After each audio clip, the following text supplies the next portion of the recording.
Bonjour les amis, aujourd'hui je viens vous parler de la coupole du printemps Haussmann, un endroit emblématique de Paris que j'ai beaucoup aimé et que j'ai beaucoup fréquenté dans ma jeunesse.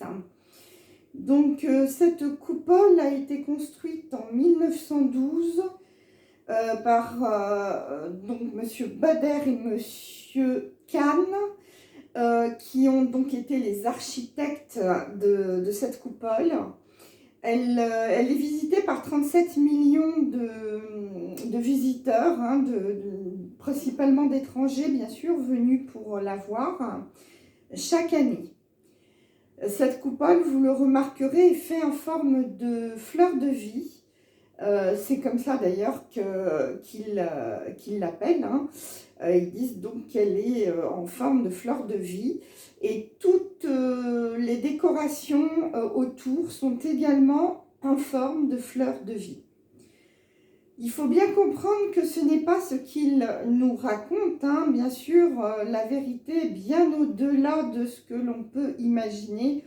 En fait, la coupole du printemps Haussmann était un grand générateur d'énergie libre qui donc générait énormément d'énergie pour couvrir une bonne partie de la capitale, mais également bien sûr le printemps lui-même. Donc il n'y avait pas d'électricité à l'époque, je vous le rappelle. 1912, il y avait l'énergie libre.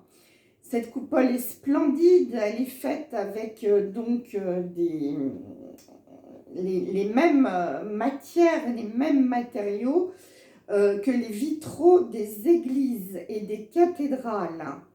Donc c'est fondu, c'est soudé, c'est fait par des orfèvres qui travaillent donc les vitraux d'églises.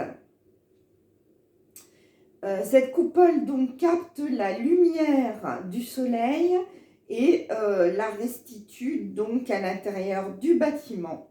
J'y ai pris très régulièrement le thé donc juste en dessous.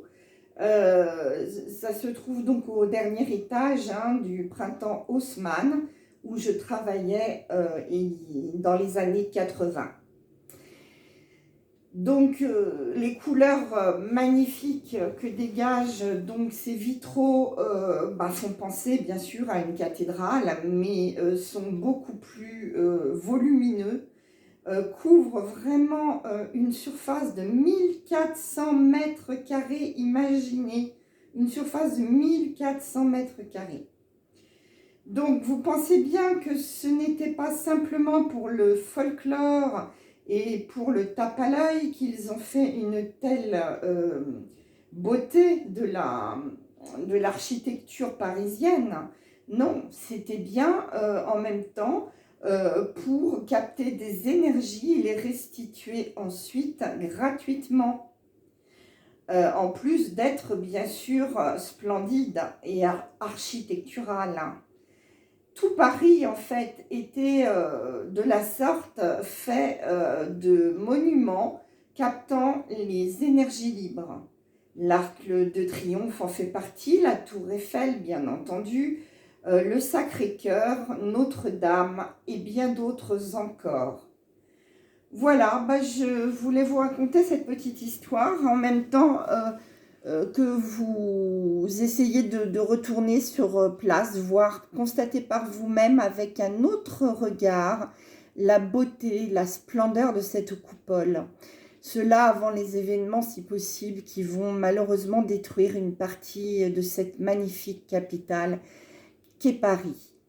Je vous souhaite une excellente fin de journée et on se retrouve très vite pour un live. Bisous!